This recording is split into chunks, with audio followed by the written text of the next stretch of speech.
The flickering neon light cast eerie shadows as the prison guard stepped into the cell. "That's it, Reed. The time has come." His voice sounded almost robotic. Reed Harrison slowly raised his head.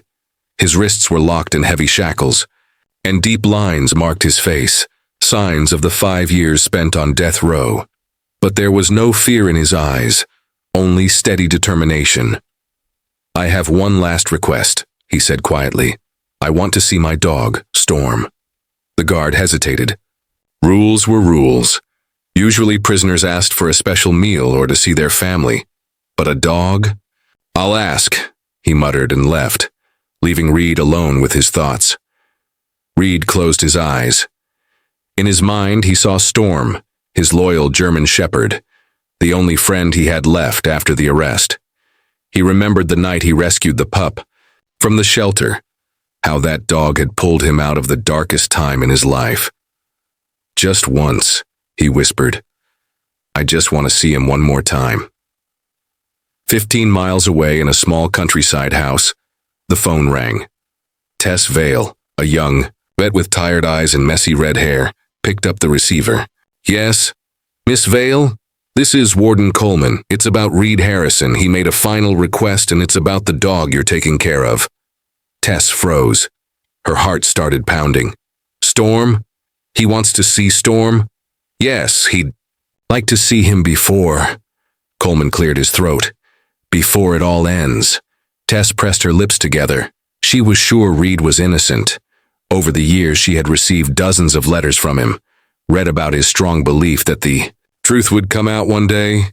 She believed him, but now there was almost no time left. "I'll bring him. Give me 1 hour." But when she called for the dog, there was no answer.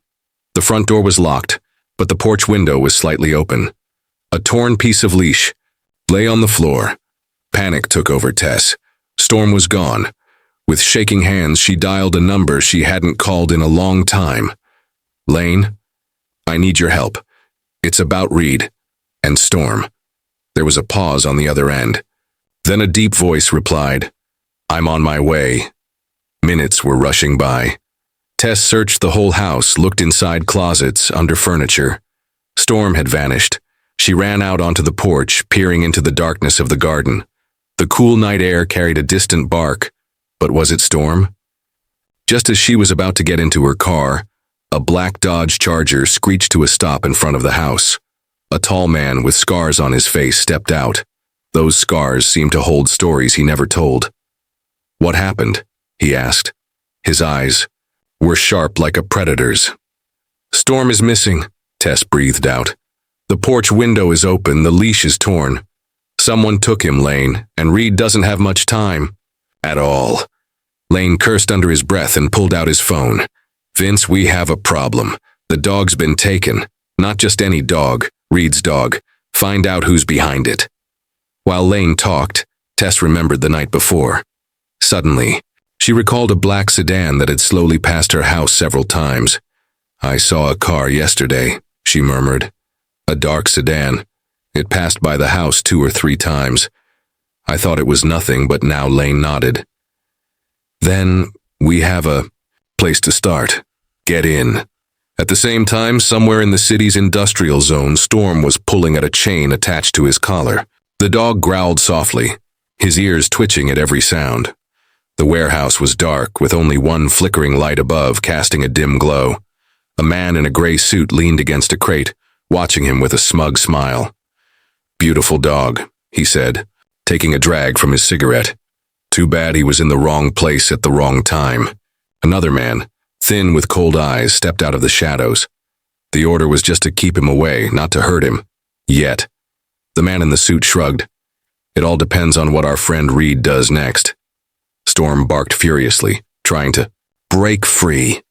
Somehow he knew that Reed needed him, and he would fight with everything he had to get back to his owner. Meanwhile, Reed sat on his prison bed, staring at a narrow strip of light falling through the barred window. In just a few hours, everything would be over. The cell door opened. The guard stepped in, followed by the warden. "We've got a problem," the warden said, his face very serious. "The dog is missing. Someone took him just before he was supposed to be brought here. Reed's breath caught in his throat. What? Who? We don't know, but we're working on it.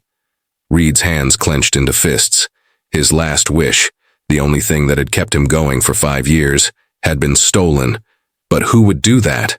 And why? Lane's charger sped through the empty streets as he made another call. We've got a lead, a warehouse by the docks. We need backup. Tess turned her head. She fully understood that time was not on their side.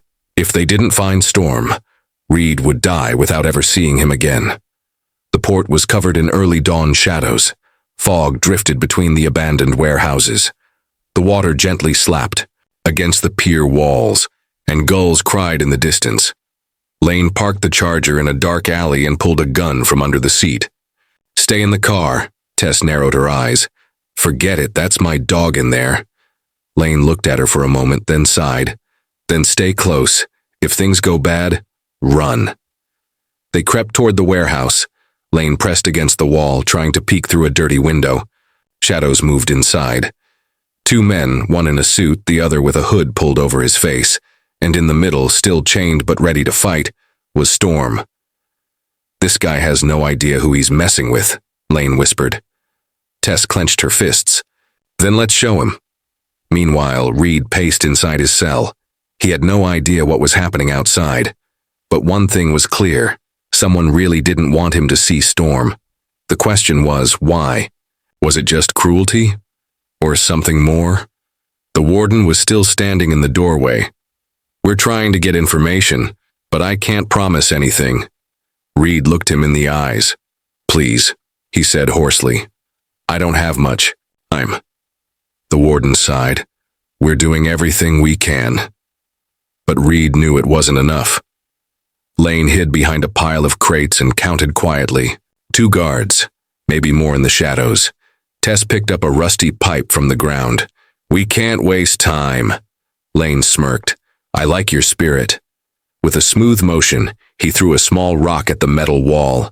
The loud clang echoed through the building. What was that? No idea. Go check. The hooded man pulled out a gun and headed for the door. As soon as he stepped out, Lane grabbed him from behind, knocked the gun away, and slammed him against the wall. The man collapsed unconscious. Not bad, Tess whispered, impressed. Inside, Storm barked loudly. He heard her. But the man in the suit reacted too. He pulled a gun and pointed it at the dog. One more step and the dog dies. Tess stopped breathing, but Lane just chuckled quietly. You really have no idea who you're dealing with. He gave a small signal, and before the man could react, Storm, still chained, lunged at him with a furious growl. At that moment, the warden was walking quickly down the prison corridor. Reed, we've got news! Reed turned around, his heart pounding. Come with me! Now! At the abandoned warehouse, Storm had broken free. The chain still dangled from his neck, but it didn't slow him down. With one strong leap, he knocked the man in the suit to the floor. The gun clattered across the floor. Storm, back! Tess called, but the dog ignored her. Growling low, he stood over the man, teeth bared. Lane stepped forward and kicked the gun farther away. If I were you, I wouldn't move, he said coldly. The man blinked in shock and raised his hands. You have no idea what you're getting into, he muttered. Lane pulled out his gun and pointed it at him. Then explain it to us. Tess dropped to her knees beside Storm and gently stroked his back. It's over, boy. We're taking you back to Reed. But just then, they heard tires screeching outside. Car doors slammed. Male voices shouted. Back up, Lane muttered. We've got to get out of here now. Tess glanced at the back door. There. Lane grabbed the man by the collar and yanked him to his feet. You're coming with us. Maybe Reed will want to ask you a few questions. Feeling Tess nearby, Storm stopped growling and followed. Her without hesitation. They ran through the warehouse, Lane in front, Tess and the dog behind. Voices shouted in the background as men stormed into the building. They're gone, someone yelled. Then gunshots rang out. Reed sat in the prison van, his wrists still locked in handcuffs. Next to him sat the warden, wearing a serious expression. I don't know exactly what's going on, he said, lowering his voice, but apparently a federal agent has found your dog. I got a call from higher up ordering full cooperation. Reed's heart began to race. Where's my dog? Do you all right? We're heading there now, the warden replied. Reed leaned back in his seat and closed his eyes. He didn't know whether to feel hopeful or afraid. What if it was a trap? But one thing he knew for sure. If Storm was alive, then there was still hope. Lane quickly tied the captive's hands with practiced ease and shoved him into the Charger. Tess jumped into the passenger seat and Storm, breathing heavily, climbed into the back. The first bullet struck the side of the car just as Lane started the engine. Down! He shouted. Slamming his foot on the gas, the car shot out of the alley and sped through the narrow streets of the port. In the rearview mirror, they saw their pursuers, 2 black SUVs chasing them without hesitation. This won't be easy, Lane growled. Tess turned and looked at Storm. The dog was tense and alert, his eyes glowing with determination. We have to lose them, she said, or we're in serious trouble. Lane just raised an eyebrow. Then hold on. The Charger screeched onto the main road and charged straight through a red light. Cars zoomed across the intersection, a wall of traffic. Ahead nearly blocked the way. Hang on, Lane roared, yanking the wheel. Tires squealed as the car flew into a narrow alleyway, so tight the side mirrors nearly scraped the walls. Behind them, the 2 SUVs collided, a loud crash followed by shattering glass. That'll slow them down, Lane muttered. Tess let out a breath of relief and turned toward Storm, who sat in the back seat, alert, ready, loyal. The man in the suit with his hands bound whimpered quietly. Let me go. Lane glanced at him in the mirror. Not a chance. You're going to meet Reed. The man turned pale. This is insane. You have no idea who you're messing with. Tess leaned closer to him. Then tell us. But the man clamped his mouth shut. Coward, Lane growled. Then Reed will get the answers. From you. He pressed harder on the gas. Reed felt the vehicle come to a sudden stop. Through the small barred windows, he saw they weren't at the prison. Where are we? He asked. Coleman, still sitting beside him, chuckled again. Had to improvise. Circumstances changed. Reed's stomach twisted. Was it a trap? The doors swung. Open. 2 guards helped him out. And then he heard it. A deep, excited bark. Reed's heart beat faster. Suddenly, a blurry shape rushed toward him. A strong, furry body pressed against him. Warm, familiar breath touched his skin. Reed dropped to his knees, feeling a wet nose against his cheek. Desperate licks, a wagging tail, trembling. 5 years. 5 years without him. And now, he was finally here. Out of the corner of his eye, Reed saw the warden step aside, quietly watching the reunion with the dog. After a moment, Coleman waved Lane over. They spoke briefly, and then the warden handed the agent some papers. Lane signed them without even looking. Coleman gave Reed a meaningful glance, then headed back to the van. You're their responsibility. Now, you've got 48 hours before the case is reopened, he said to the prisoner before leaving. The prison guards followed their warden into the van, and the vehicle disappeared around the corner. As he watched the van drive away, Reed was surprised to see Tess, Lane, and the man in the suit with bound hands walking toward him. His eyes narrowed. Who's that? Tess stepped forward. One of the people who didn't want you to see Storm. Reed slowly rose to his feet. His gaze hardened, shoulders tensed. Then he'd better explain why. They quickly tied the prisoner to the only chair in the room. Reed stood right in front of him, fists clenched. Talk.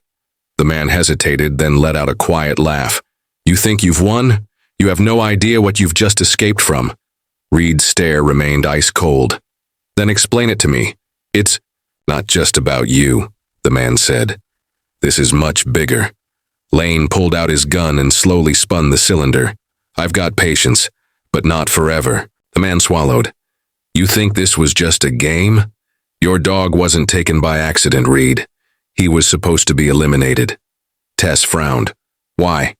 The prisoner clenched his jaw and stayed silent. Then Storm stepped forward, baring his teeth, and growling so deep and low it sent a chill through the air. The man flinched in his seat. The fear in his eyes quickly turned into a desire to speak, because that dog knows something. Or rather, he's carrying something no one is supposed to see.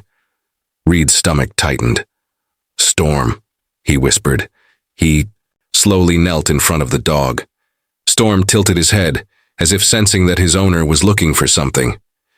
Reed ran his fingers through the thick fur until he felt something solid. His hands trembled as he pulled out the mysterious item. It was a tiny flash drive, securely hidden under the buckle of the collar. Reed's eyes shot to the man in the suit. "What's on it?" The man smirked. "The truth." Reed stared at the small drive in his hand. He had spent 5 years in a cell. 5 years hoping for justice, and now, finally, there was something real in his hand. Tess gave Lane a worried look. "We need to find out what's on it." Lane nodded. "I know a place where we can do that safely." Then he pointed the gun at the man in the suit. "But first, he tells us more." The prisoner leaned back and sighed. "You see right through me. I'm just the middleman. You're dealing with something way bigger than you think." Reed had had enough. "Tell me what's on that drive, or you'll regret it." The prisoner glanced nervously at Storm's bared teeth and muttered through clenched teeth, "Bank transfers, secret deals, names of the people who did everything they could to see you dead. You're not just innocent, Reed. You're the only obstacle to people who would have lost millions if you had lived." Reed clenched his jaw so tightly it hurt. He'd always known. He was just the scapegoat. "Who's behind this?" Tess asked coldly. The man didn't answer. Lane cocked the gun. "That was your last chance." A split second of silence, and then a shot. But it wasn't Lane who fired. Outside the window, a flash lit up the glass. The man in the suit's eyes went wide, and then he slumped forward, dead. "Damn it," Lane shouted, pushing Reed and Tess to the floor. Another bullet hit the wall. Someone wanted to make sure the prisoner never said another word. "We need to get out of here now," Tess yelled. Lane snatched the flash drive from Reed's hand and ran for the back door. Storm followed silently, ears perked and alert. Outside, tires screeched on the pavement. A black SUV pulled up. "It's the same people." "As before," Tess shouted. Lane took cover behind a dumpster. "Then let's finish this fast." He drew his gun and returned fire. Reed and Tess ran to the Charger. Storm leaped into the back seat. "Once we get out of here, we're making this public," Tess said. Reed started the engine. "Hold on tight." He slammed the gas pedal. 24 hours later, a news channel was broadcasting live. In a shocking turn of events, evidence from an anonymously delivered flash drive has uncovered a conspiracy that nearly cost an innocent man his life and has drawn high-ranking politicians and business leaders into an international corruption scandal. Reed Harrison, who was scheduled for execution just 1 day ago, has now been fully exonerated. Reed watched the screen from an anonymous hotel room. Lane stood nearby, arms crossed over his chest. Tess gently petted Storm, who lay peacefully beside her. "We did it," she said quietly. Reed took a deep breath. 5 years of not knowing, 5 years of pain, but now his life was finally his again. He leaned toward Storm. "You saved me, boy." Storm wagged his tail. Reed's eyes hardened. "But the people who planned this, they're still out there." Lane grinned. "Then we take care of them." Reed stood up, called Storm to his side, and headed for the door with purpose in his step. In his eyes burned a fire to finish what they had started and bring justice all the way to the end.